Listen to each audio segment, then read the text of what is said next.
start? Yeah, okay. We're doing chapter 4, right? Yeah, that's a typo. I wrote these over the weekend, and I was doing a lot of different classes and chapters. This is chapter 4. That's a typo. Oh, okay. Extending criminal liability, inchoate offenses. Forget where it says 12, imagine that says 4. Okay. Okay, so criminal laws extend beyond completed crimes to encompass incomplete offenses. Okay, that's the inchoate part. We're going to talk about these offenses that we kind of want them to happen, but we didn't follow through. We didn't follow through. So we're going to talk about where that fine line is of not following through to actually doing enough that it could be considered a crime. Okay, real quick, I want to rob a bank. We've planned it. We bought the equipment. We got the getaway car. We've set a date and a time when we're going to rob this bank. I got my whole crew. Have we committed a crime? Think about it. Have we committed a crime yet? Me and my crew. If you think no, you're right. We haven't. Haven't done anything. Now, we get together 2 hours before we're supposed to commit our crime. We make our final arrangements. We get in the vehicle. Our driver's ready to go. Have we committed a crime? Not yet. Okay, and it's just going to continue this way until we get to that point that we step over that fine line. And where is that fine line? That's open for debate. Okay? Just depends on the jury, depends on the officers writing their reports. Where is that line? Okay, so you kind of get the idea of what we're talking about, right? That inchoate crime. Criminal attempt, taking substantial steps towards committing a crime, even if unsuccessful. I kind of laid it out a little bit. The conspiracy. Okay, we met. We talked about committing a crime. We're going to rob a bank. We bought the equipment. We got the driver. We got the vehicle. Are we guilty of a conspiracy to rob a bank? Yes. Yeah. Absolutely. We're guilty of conspiring, but we haven't actually committed the crime. So if you're doing an investigation, you're out there, you're surveilling, you know these guys are plotting, they're getting ready to go, you can arrest them and charge them for conspiracy. But do you really think that's what your boss wants? Nah. We want them when they actually commit that crime. Okay, so we gotta wait. Solicitation, requesting or encouraging another person to commit a criminal offense. We're going to go into a little bit of detail about that. We're going to talk about a crime in duress. A person was forced to go down and rob that bank. They would have never done it. But these bad people came in, held guns to the person's loved one. They make a lot of movies about this stuff. Doesn't really happen a lot, but it makes for good movies. So they got the wife, they got the children, they threatened the husband, if you don't go down there and rob that bank, we will kill your family. So the poor husband has to go down there and says, hey, I really don't want to rob you, but I'm doing it for my family. So put him up, give me all your money. So he did commit a crime. But the defense, when he gets to court, is he committed it under duress. He would have never otherwise have committed it, except his family was put in jeopardy. So we're going to talk about these things. Criminal attempt, the act requirement. Let me get back here so I can read this. I hate standing in front of the class. Okay, criminal attempt requires more than planning. Demands a substantial step towards completing the offense. Okay, the substantial step. That's what's open to interpretation. Challenge lies distinguishing mere preparation, which is not criminal, and the actual attempt, which crosses that line. And now we have criminal liability. The law must balance preventing crime with avoiding punishments for thoughts alone. You know how I feel about punishing somebody for a mere thought. Because I'd be doing time. I'd be locked up. So no, I don't like that part. But the court has to develop tests to determine where this person actually crossed the line. Not a crime here. Okay? I haven't committed a crime. Now I committed a crime. Literally, it's a substantial step towards that act of committing the crime. Bank robbery seems to kind of lay it out clearly. We have them conspiring. We have them getting the vehicle. We agreed that's not a crime yet. Now they drive to the bank. They're sitting in front of the bank. have they committed a crime? Pretty close. You're getting close, huh? I'm not gonna lie. Maybe. They're in front of the bank. They're sitting there in front of the bank. Maybe you're the officer in charge and you say, let's move, let's roll. I don't want to put other people at risk because you know they're armed. You don't want to put lives in jeopardy. Maybe. Let's take a look. How many of you would make the arrest there? They're parked at the side of the street, right in front of the bank. Show of hands. 1. Okay, so we're going to go a little further for everybody else. The driver stays behind the wheel. The engine's still running.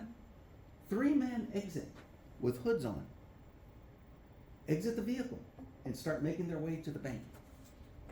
How many of you will intercede at this point? Show of hands. Okay, most of you. Some of you won't still. Okay. So those of you who won't, this is for you.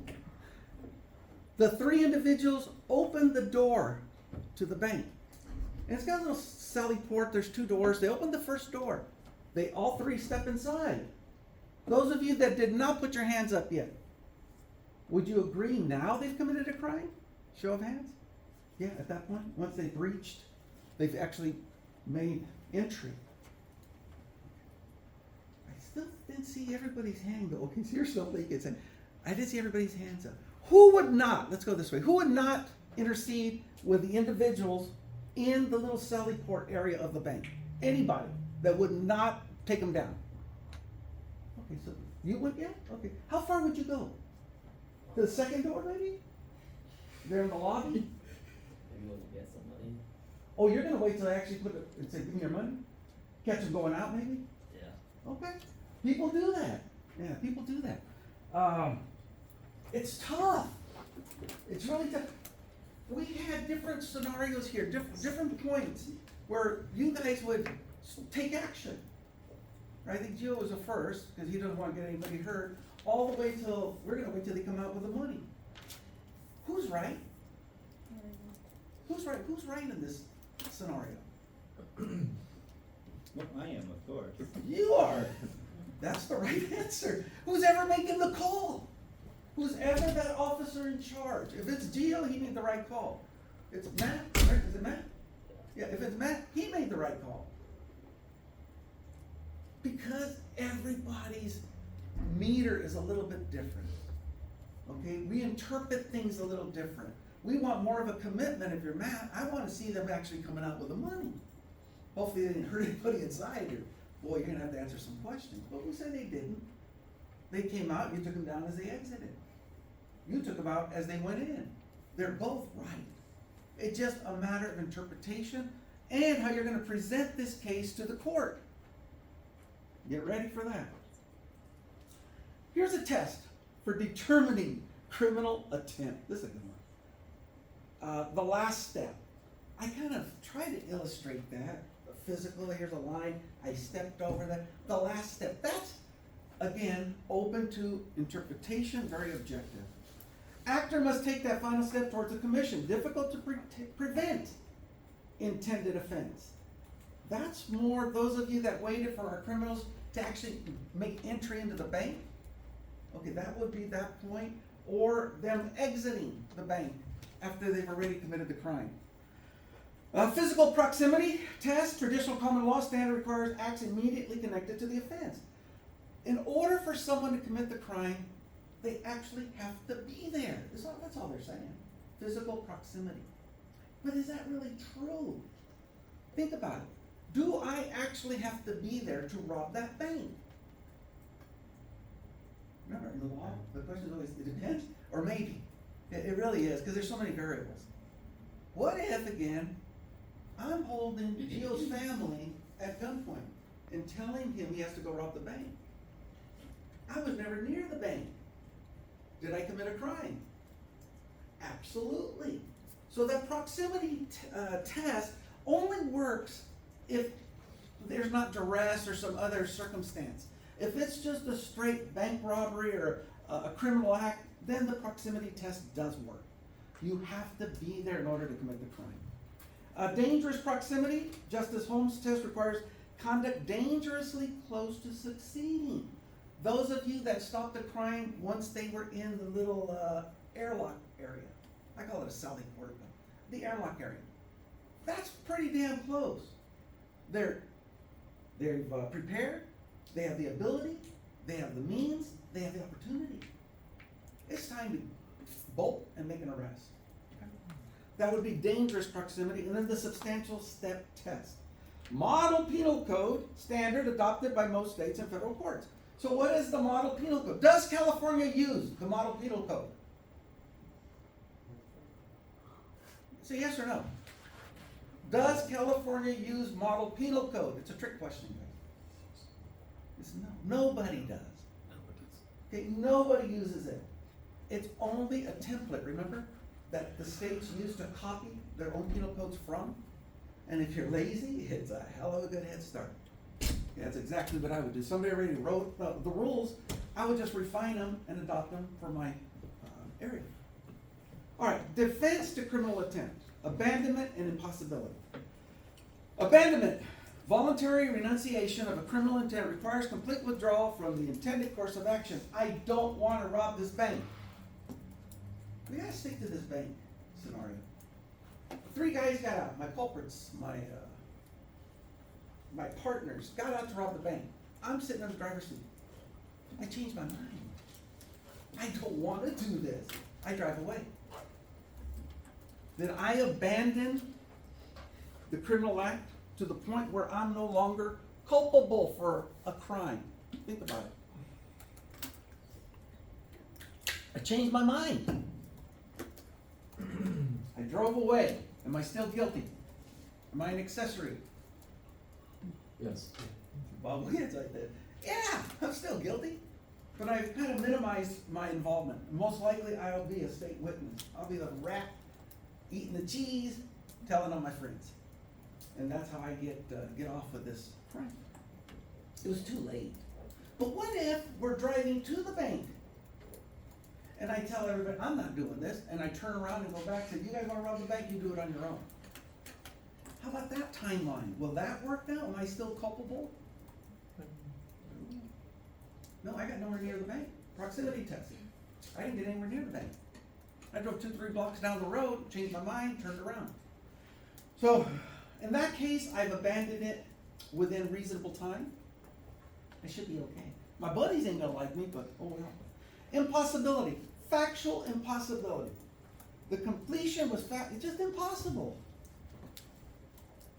Okay, it's impossible. They said I was part of the crew that robbed that bank. I wasn't even there that day. And I wasn't holding anybody's families hostage. I was in Disneyland with my grandbabies. I had no knowledge of this crime taking place. Factual impossibility. It's still an affirmative defense because I've been alleged to have been a party to this crime. I just have to prove it's impossible. I wasn't there. And then legal impossibility. The attempted act is not actually a crime. It's not a crime. A criminal act that's not actually a crime. Sometimes people get it wrong. Think of an act of battery. You got 2 men, idiots, downstairs in the parking lot, bring it home. They've had words, they fight a little bit, people get on film, the officers show up, and they make the arrest. You guys were fighting, and they're laughing there, we're friends. It was all staged, it wasn't a crime. We were WWEs or some kind of wrestlers or UFC fighters, and we were just practicing our techniques. Or just roughhousing. Roughhousing, but there was really no crime. Are they still guilty? No. They can't be guilty of a crime if both parties agree to it. We've agreed, guys, myself in particular, I've agreed to some really dumb stuff. Me, my brother, my uncle. We've actually had punching contests. Who can hit the hardest? Right? You think, oh, get a bag, see who can break that. No, it's on each other. Yeah, see who could hit who the hardest. Who could draw the most blood? Who could kill somebody over? If it's a gut punch, who could make somebody hit the ground just with a gut punch first? We actually did stupid things like that. Okay? Not a crime. We both voluntarily agreed to punch each other. Not the brightest thing we ever did, but we did it. We were young, we were dumb. Okay, so it's not a crime because it's a legal impossibility. And this is where I bring up prostitution. Prostitution. I'm a prostitute. It's my body. I want to make some money. So why is it illegal for me to sell my body? Because there's a code that says so. That's all. But I still don't get that. Women's rights, right? Women's rights should be unrestricted. You should do whatever the heck you want. It's your decision. But yet, you can't sell your body. And guys, you want to sell your body too, but nobody buys them. But the females, if you want to sell your body, you should be able to. But you can't. It's a legal impossibility because there is a law against that. And we're going to talk a little bit more about that in other sections. Punishment for criminal attempts. Okay, the punishment from 1 to 100%. Modern statutes typically punish attempts 1 degree less than the completed offense. So if you committed a murder, that's first degree. Depending on the circumstance, we'll say it's first degree. You took a life. But what if you attempted to take a life? Attempted murder. That's what they're saying. They just tweak it down 1 degree. The attempt was there. We're going to punish you just like if you had succeeded. But you didn't quite succeed, so the punishment will not be as harsh. Common law attempts were misdemeanor regardless of the intended crime severity. Modern law requires that while attempts deserve punishment, the incomplete harm justifies a lesser penalty. A burglary. I want to go in and commit a burglary, and I'm ready to, but the homeowner gets there. Calls the police, police show up, and the homeowner restrained me, never actually got into the house. Did I commit a burglary? No. But an attempted one? Absolutely. So the punishment, keep that in mind, for an attempt was going to be a little bit less. Conspiracies. How many people does it take to commit a conspiracy? 2 or more. 2 or more. Yeah, that's kind of what the law reads. It takes 2 or more to conspire to commit a crime. That's it. That's really all you really need to know about conspiracies. 2 or more to complete the crime. Then you could be found guilty of a conspiracy. So what are the elements? You gotta agree. We have to be in mutual agreement that yes, we're gonna do this. We have to have 2 or more people. We have to have a clear objective. We have to have the intent to commit the crime. Some courts will go a little further about that substantial step. There's actually a rule. It's called the but-for rule. 1T, B-U-T, but-for rule. And what it says is, if something hadn't happened to stop this conspiracy, then the conspiracy would have continued, or the crime would have continued. That's the but-for rule. But for one of the guys getting sick and didn't show up that day to rob the bank would have been robbed. Okay, the but-for. But for the driver having a change of heart driving away, we would have never caught the other 3 men that actually robbed the bank. We haven't got to that. I don't know if it's in this chapter or not, but keep that in mind. The substantial step can be referred to as the but-for rule. And that came through, I don't remember the case, but it was in the Supreme Court. One of the justices coined that phrase, the but-for rule. Interesting. Conspiracy structures. These are the ways that criminal organizations are structured, the way they're set up. The chain link version versus the, what do they call it, pinwheel, or they just call it a wheel. Wheel of conspiracy. Okay, real quick. In the wheel, there is one person in the middle.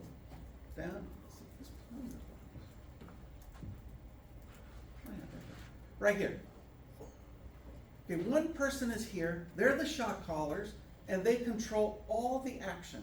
So everybody on the outside of the wheel has to report to this person in the middle. Whatever the organization does, okay, they're terrorists, drug dealers, car thieves, whatever they are, but One person controls the whole organization. Law enforcement, we love that one. Because you bust any one of the outside weaklings, you know who the shot caller is. Mhm. They take you right to the lead. The other one, the chain, is super difficult to break. You have on the top, this one just shows a circle, but you would have somebody, we'll say right here. This is the top of the chain. This person controls these two people, usually the captains of the organization. The captains talk to lieutenants talk down here to their sergeants, and so forth, all the way down the line. So the guys down here have no idea who these people are. They never meet them. They have no idea. They only answer to the person above them. Organizational flow chart. Okay? Military's big on that one. Chain of command. We only report to the person right above us. And that's usually all we know. So if the person at the bottom is arrested, they can rat out as much as they know. We'll never figure out who the hell's actually calling the shots. So the person on the top is very well protected. They're insulated. Some, we'll just say some, because I don't know if that's true, most of them. But I would say if I was a criminal, that's the structure I would use. I would never use that wheel version, because then everybody knows who I am. Okay, so keep that in mind. There's two types of conspiracies, the wheel and the chain, and now you know the difference, unless you have questions. No? Duration and withdrawal.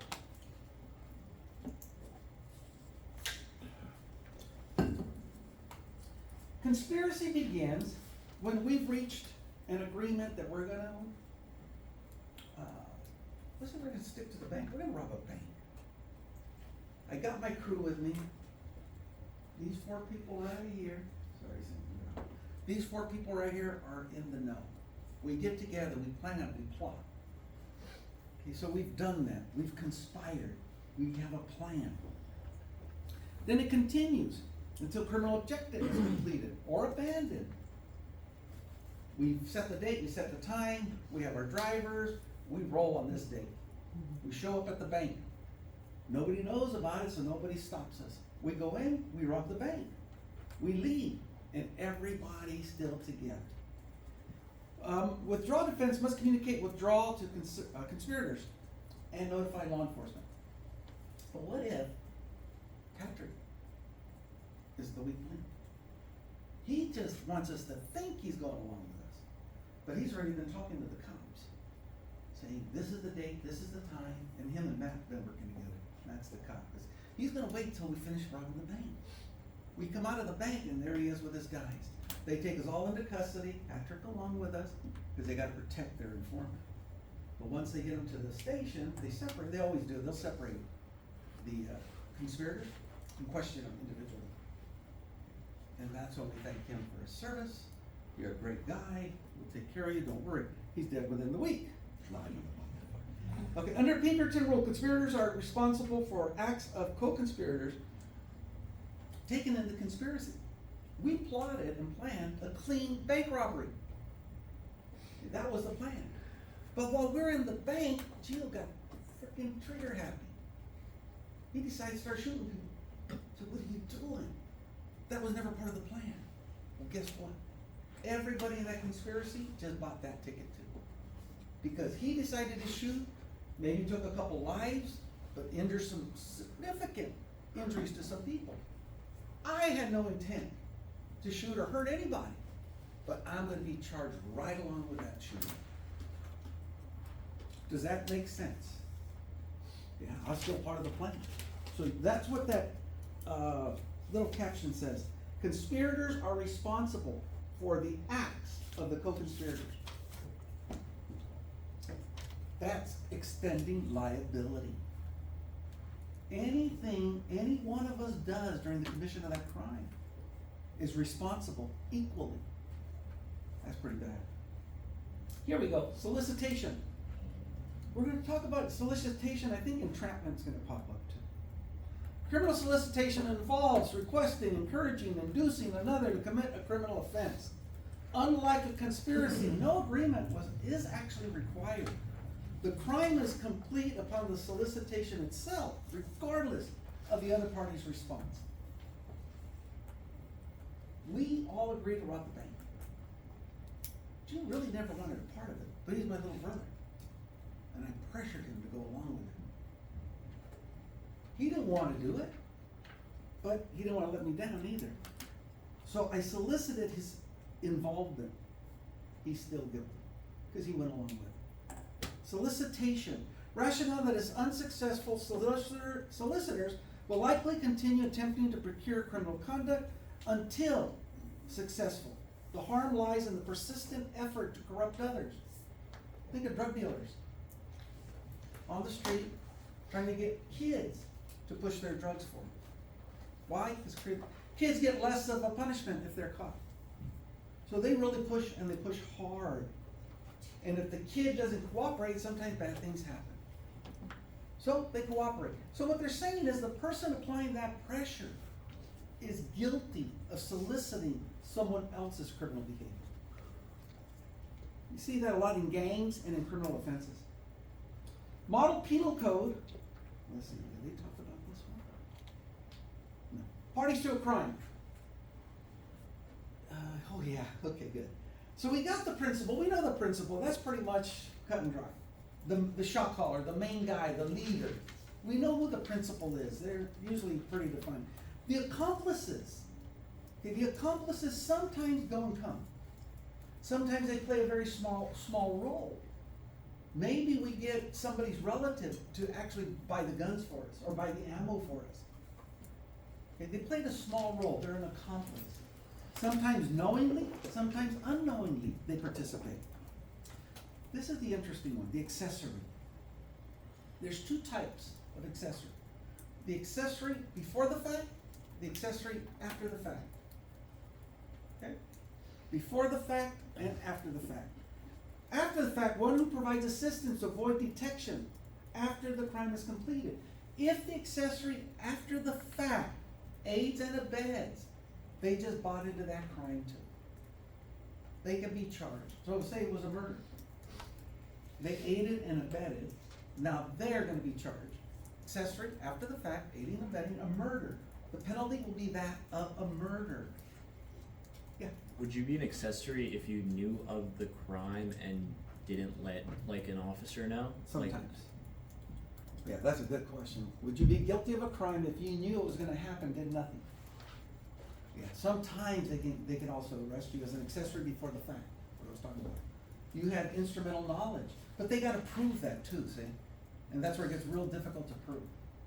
How much, did you really know? Did you actually know? And if you knew that much, were you also involved in this crime? So a lot of flags go up. Accomplice liability requirement. The accomplice liability requires actively aiding and abetting the commission of the offense. Okay? The accomplice must have the intent to promote, to facilitate, to further the criminal activity. If that's the case, that criminal intent extends. And that's what this whole chapter is talking about. The extension of that criminal liability to an accomplice, to an accessory, before and after the fact. So keep that in mind. Corporate criminal liability. This kind of muddles the water, but we'll talk about it. Corporate criminal liability has evolved from limited regulatory violations to encompass all types of offenses, including traditional crimes like battery and murder. The Model Penal Code, modern statutes, hold corporations liable. That's kind of new. And I don't know any cases that have really tested it yet. It used to be that if you were a corporation, you were this unknown body, could not be held liable for a crime. It was done, usually that's white collar crimes. They incorporate this, just some unknown entity. How do you charge a corporation who can't? Well, the Model Penal Code addressed that. It says, oh, sure we can. Who's in charge of the corporation? And they start from the top down, and they start charging people. And that's why you saw, what's the name of that company? It was an oil company. The BP? Clintons were involved in it, huh? BP? DP? Did you say Big B? No, DP. DP, I don't know if that's the one I'm thinking of. Damn, I can't think of, the Clintons were all involved, this was years ago. Huge scandal, and they were sitting pretty good that, no, you can't touch us, and the court said, oh, sure we can, and they did. Of course, the Clintons, they're pretty slippery, they did okay. But they did imprison a couple of people in a corporation at the very top of it. I thought I should think of that name, and I can't, I'm sorry. Anyway, if it comes to me, I'll tell you. Okay, corporate liability standards, here we go. Minor offenses, they're liable for the regulatory violation and their employees. Okay, so if they did something to an employee, they can be held. Usually it's gonna be civilly responsible, but if they cross that line, there could be criminal intent can be proven, yes. Okay, then statutory violation, when a statute specifically makes provisions applicable to a corporate. A statute is pretty much uncontestable. It's written there. The corporation, the company must adhere to this policy. And they don't give a damn. They do it and they break it anyway, they breach. So the criminal intent doesn't have to be proven. Just that there was a statute and that it was violated, that's all they need to know. Duty failures, failure to perform specific legal duties imposed. If you're talking about an industry, like say the steel companies, and there's safety regulations, safeguards in place. The temperatures are so hot, you must provide your employees with this, this, and this. But it's expensive, they still choose not to. And employees start to die over heat exposure, heat stroke. That company could be sued for murder, charged with murder. Because they have a duty to protect its employees. Is that clear, guys? The duty. Just like a peace officer has a duty to protect. Yeah. An example that comes to mind is Amazon overworking their workers and refusing them to go to the bathroom. I'm sorry, they did what to the bathroom? So, from what I remember, they instituted a system where if you get out of line, like you're unproductive for like a minute because you went to the bathroom, Okay. your pay could be reducted because of it. Okay. Maybe. That would be a minor offense, so that would fall under the minor category, and not so much a duty. Mm. Okay, authorized conduct, criminal acts approved, authorized, permitted, or recklessly tolerated. We saw that happen in some sex scandals in the college system. The one at Penn State comes on Joe Paterno. He was at the top of that chain, and they found him guilty because he should have known. Vicarious liability, guys, it's terrible. When I was still working, I'm in charge of the entire unit. I got hundreds of, 1,000 plus inmates. I'm responsible for their lives. I have maybe 30, 40 cops under my supervision. If I fail them in any way, I'm liable. If they do something stupid, and they did all the time, the lawsuit names me, and it did. Because I should have been watching them closer and protecting the population from this type of behavior. Vicarious liability, it's tough. And here it is. Jumped ahead by one slide. The employer's responsible liability for employee criminal acts within the scope of their employment. It is regulatory, that means there's strict liability crimes. They don't have to prove intent. They just have to prove that it happened. Equal punishment, parties face same penalties as the direct partners. Everybody's equally responsible for failing to act. Real world applications, here we go. Deepwater Horizon. British Petroleum faced, this at BP, we're saying? DP, I must have gotten the letters mixed. Okay. British Petroleum faced criminal charges 2019 for oil spill. Their decisions resulted in criminal liability because they failed to keep the environment safe. And they paid a lot of money. Volkswagen emissions, convicted for conspiracy to defraud the United States, demonstrate corporate liability, systemic deception, regulatory violations. Again, they don't have to show intent. There is a regulation. They did not adhere to it. Therefore, they're guilty. Practical applications. Prosecutorial advantages. Conspiracy charges provide some advantage, including broader evidence rule, extend to statutory limitations. A crime may have been committed in, let's say, 2020. We just got evidence last month that that crime occurred. Statute of limitations normally would have already been exhausted. But because we just found out, that's when the clock starts. That's what they're saying right there in the first bullet. The time law enforcement became aware of the crime starts the statute. Inchoate offenses allow intervention before completing crimes, protecting potential victims.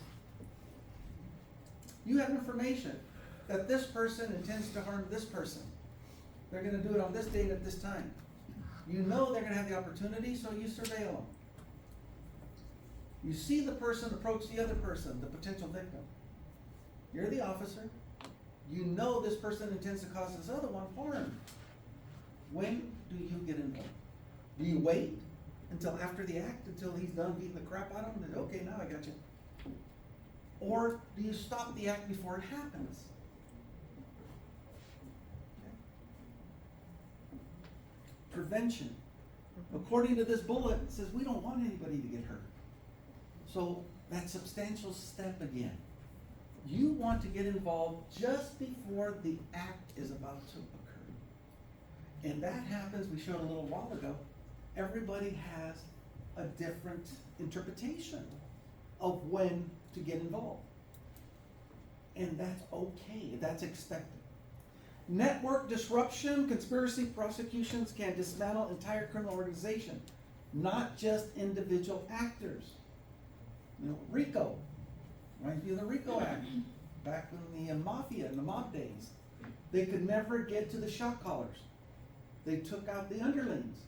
Then RICO comes along, the federal government's tool to use against organized crime, and it worked very well. That's what they're saying, network disruptions. This is tough. I love the scale. Public safety, your rights. Public safety and your rights. How much of your individual rights are you willing to sacrifice to ensure your safety? So inchoate offenses, expanded liability doctrine raise important questions about the scope of criminal law.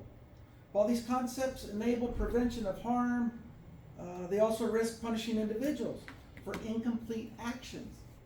The challenge lies, and this is the one, in maintaining proportionality, ensuring that the punishment reflects actual culpability while providing accurate tools to protect the public. It's the balancing act. Benjamin Franklin, and I'm terrible at quotes, I've told you that. Benjamin Franklin has a quote, I should have put it here, that anyone willing to sacrifice their individual rights for public safety is entitled to neither. Something like that. In other words, he was a proponent for individual rights, that you must maintain those at all times. But do you really want to do that in a modern society? Yeah. Well, a part of me does in fact agree with Benjamin Franklin. Yeah. Think about that. We all have cell phones these days. Are you willing to let the government have free access to your data?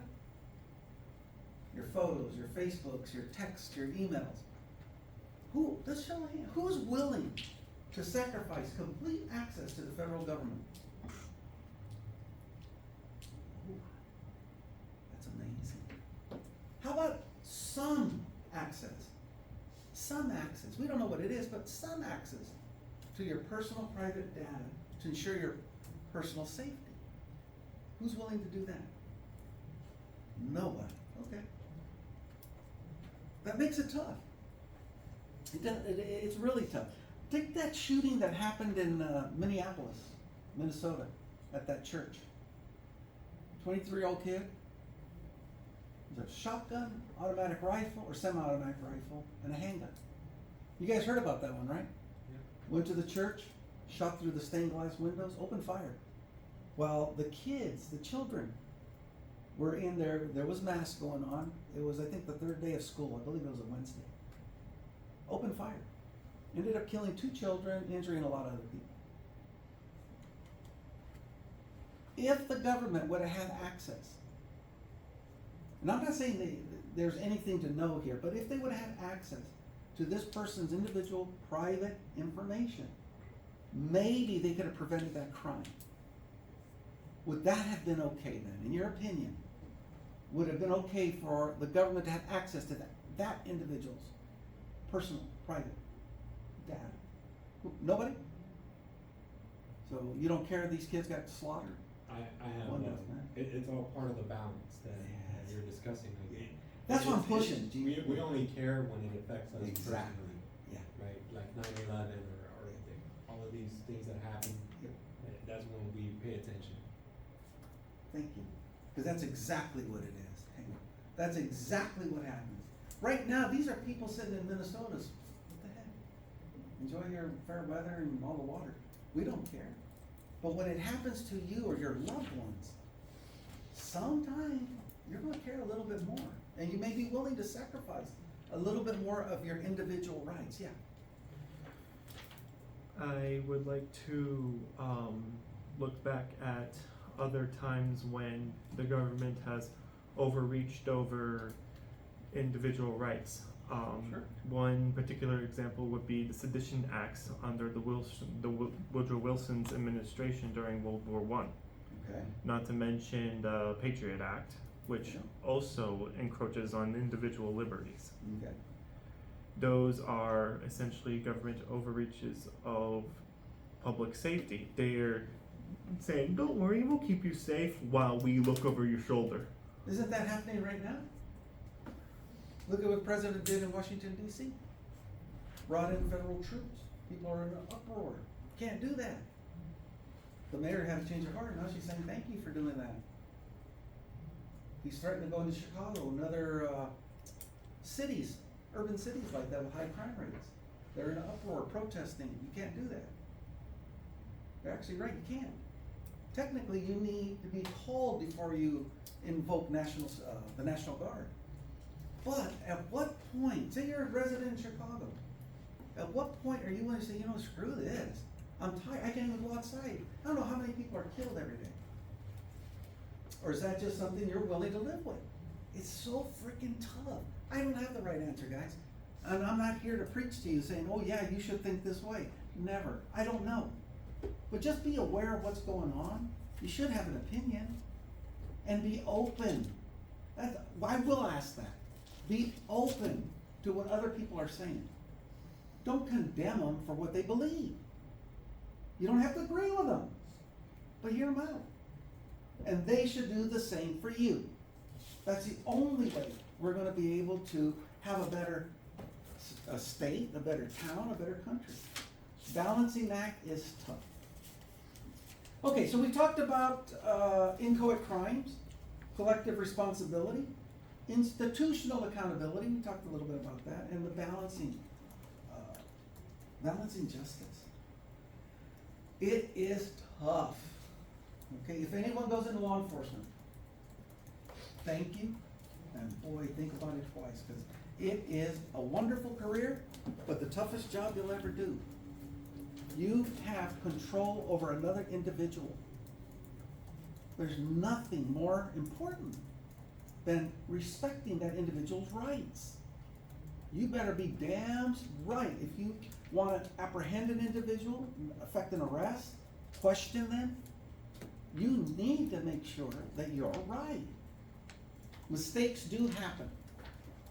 Okay, there's good faith rule, good Samaritan. There's a lot of good rules out there to try and help people, encourage you to make those decisions, but also to help you in case you made a mistake.